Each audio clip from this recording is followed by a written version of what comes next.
नमस्कार, स्वागत है आपका रिपब्लिक ईबिक्स कैश स्टूडियो से। मैं हूं आपके साथ अनंत त्यागी। नमस्कार, मैं हूं आपके साथ शिखा शर्मा। बुलेटिन की शुरुआत करेंगे बड़ी खबर के साथ और एक्सक्लूसिव खबर के साथ। रिपब्लिक भारत का एक और एक्सक्लूसिव खुलासा आपको बता दें। महेश भट्ट का रिया से कॉल कनेक्शन क्या है ये आपको बताएंगे। जनवरी में सबसे ज्यादा कॉल की गई। जनवरी में ही सुशांत आपको बता दें कि चंडीगढ़ गए थे। 20 से 24 जनवरी तक चंडीगढ़ थे। 8 बार रिया ने महेश भट्ट को कॉल किया था। तो क्या है कॉल कनेक्शन महेश भट्ट का रिया से, ये आपको सुपर एक्सक्लूसिव जानकारी दे रहे हैं। रिपब्लिक भारत एक खुलासा कर चुका है कि रिपब्लिक नेटवर्क के पास रिया चक्रवर्ती की पिछले 1 साल की कॉल डिटेल्स हैं। किस किस को कितनी दफा कॉल किया ये आपको बताया, लेकिन इसमें महेश भट्ट का नाम सबसे अहम। जिस वक्त सुशांत सिंह राजपूत चंडीगढ़ में अपने परिवार के पास थे, उस वक्त रिया चक्रवर्ती और महेश भट्ट के बीच सबसे ज्यादा बातचीत हुई, यानी 20 से 24 जनवरी के बीच। सुशांत सिंह राजपूत के परिवार का कहना यह था कि इसी दौरान रिया चक्रवर्ती सुशांत सिंह राजपूत को वापस मुंबई आने के लिए लगातार दबाव डालती थी और इसी बीच ये संदेहास्पद बातचीत बन जाती कि जिस वक्त सुशांत सिंह राजपूत मुंबई में नहीं थे, उसी वक्त महेश भट्ट और रिया चक्रवर्ती के बीच सबसे ज्यादा दफा बातचीत होती है। 8 दफा रिया ने कॉल किया तो 7 बार महेश भट्ट ने कॉल किया। बिल्कुल। और प्रकाश हमारे साथ सीनियर एडिटर हमारे साथ जुड़े हुए हैं, उनसे बात करते हैं, लेकिन उनके पास चलेंगे। लेकिन एक बार फिर से आपको बता दें कि सुपर एक्सक्लूसिव खबर, महेश भट्ट का रिया से कॉल कनेक्शन। 8 बार रिया ने महेश भट्ट को कॉल किया। 20 से 24 जनवरी तक चंडीगढ़ में थे। जनवरी में सुशांत चंडीगढ़ गए हुए थे। सबसे ज्यादा कॉल जनवरी के महीने में ही किया। वहीं 8 बार जहां रिया ने महेश भट्ट को किया, वहीं 7 बार महेश भट्ट ने भी रिया को कॉल किया। 16 जनवरी को अगर आपको बताएं तो 23 मिनट से ज्यादा की बातचीत हुई दोनों के बीच में। 23 मिनट, 1 महीने में करीब 92 मिनट बात हुई दोनों की।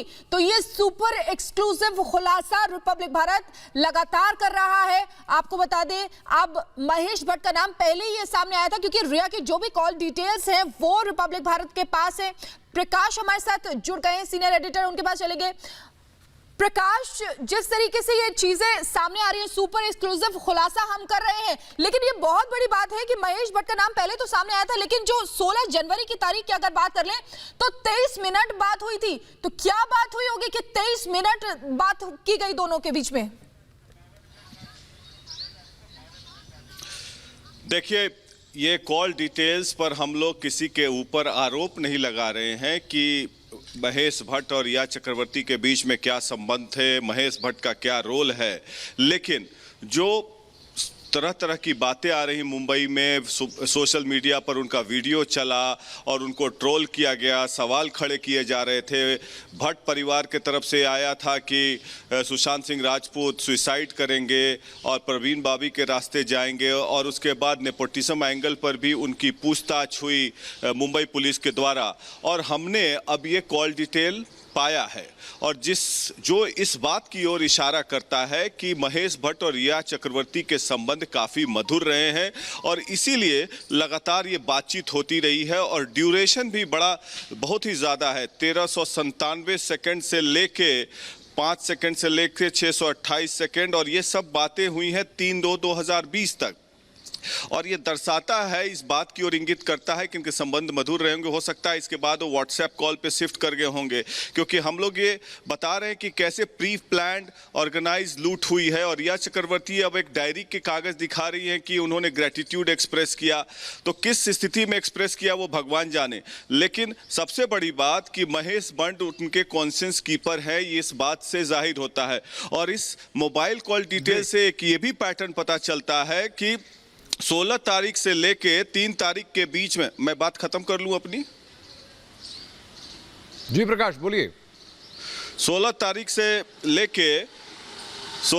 से लेके 3 तारीख के बीच में इनकी बातचीत होती है। 19 जनवरी को सुशांत सिंह राजपूत चंडीगढ़ जाते हैं और उसी बीच में ये सुशांत सिंह राजपूत अपने फैमिली को रीच आउट करते हैं कि उनकी जान को खतरा है और उन्हें पागलखाने में भर्ती कराने की बात की जा रही है परिवार के द्वारा। और उन्होंने आरोप लगाया, ऐसा फैमिली ने आरोप लगाया। अब इसी दौरान महेश भट्ट से भी बातचीत चलती है, बाद में बात पता चलता है कि महेश भट्ट ने उनको करार दे दिया कि महेश भट्ट सुसाइड कर सकते हैं। तो ये क्या बातें होती थी, इस पर भी सीबीआई को गौर करना चाहिए।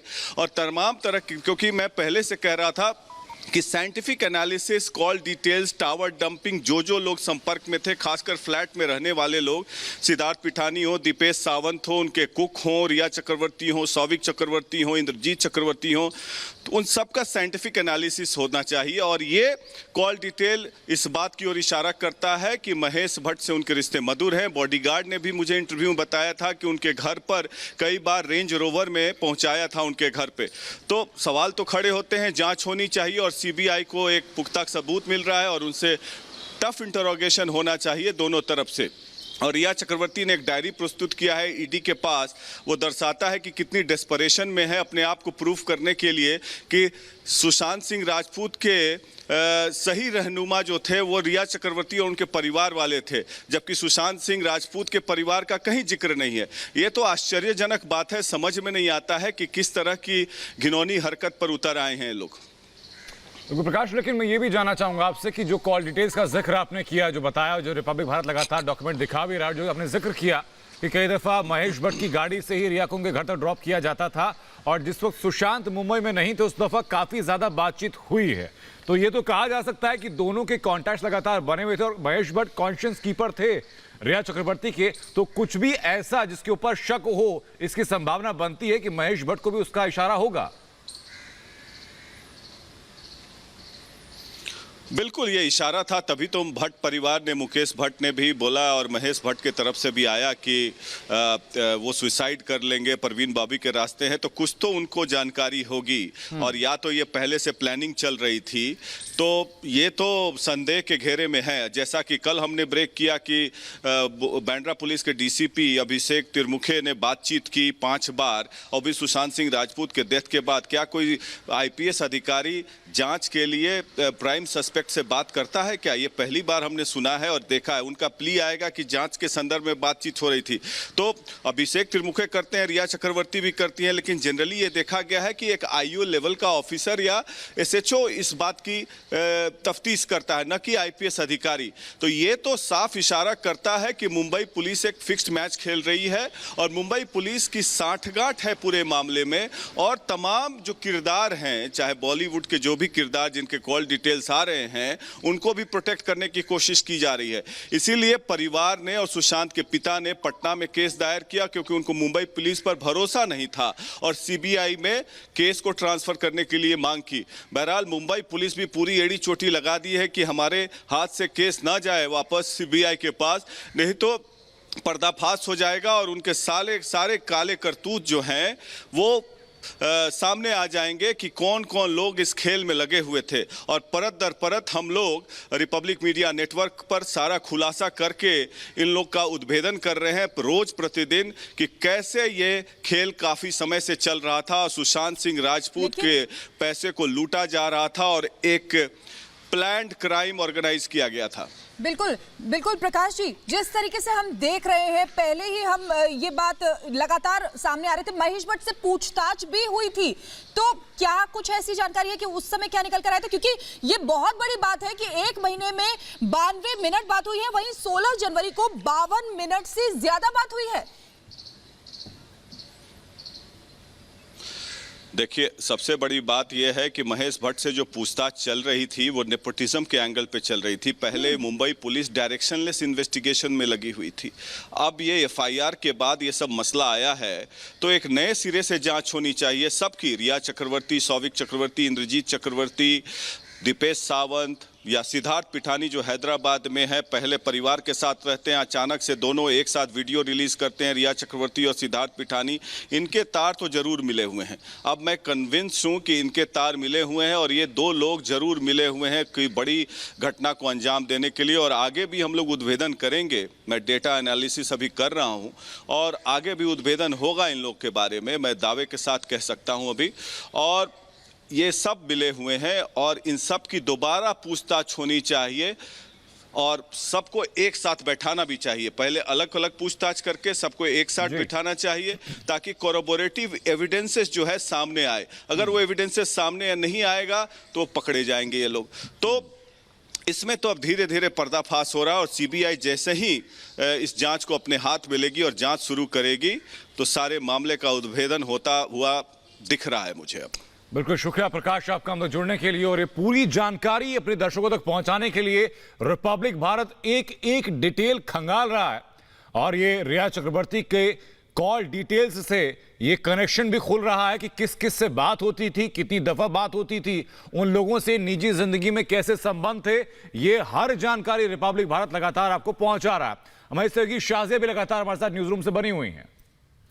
बिल्कुल शाजिया के पास चलेंगे। शाजिया, जिस तरीके से एक के बाद एक खुलासे हो रहे हैं और अब ये देखिए महेश भट्ट के साथ जो कॉल कनेक्शन है जो निकलकर सामने आया, क्योंकि पूछताछ महेश भट्ट से पहले भी हो चुकी है, तो यानी कि ये साफ साफ जाहिर करता है कि मुंबई पुलिस जो है वो दिशाहीन चल रही थी।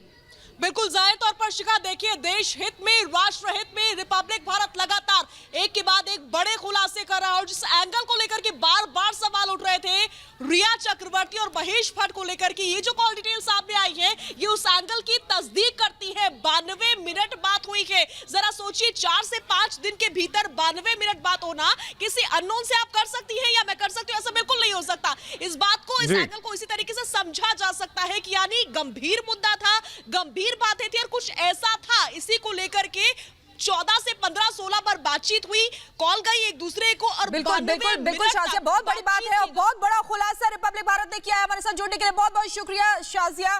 तो लगातार रिपब्लिक भारत जो है एक के बाद एक परतें खोल रहा है, एक के बाद एक सुपर एक्सक्लूसिव खुलासे कर रहा है सुशांत की आकस्मिक मौत के मामले में। और अब देखिए लगातार रिया जो है विक्टिम कार्ड भी एक तरफ खेल रही है और उनकी कॉल डिटेल से एक के बाद एक नई चीजें निकलकर सामने आ रही हैं। आगे बढ़ेंगे, 2 मिनट में भारत की तमाम खबरें देखेंगे।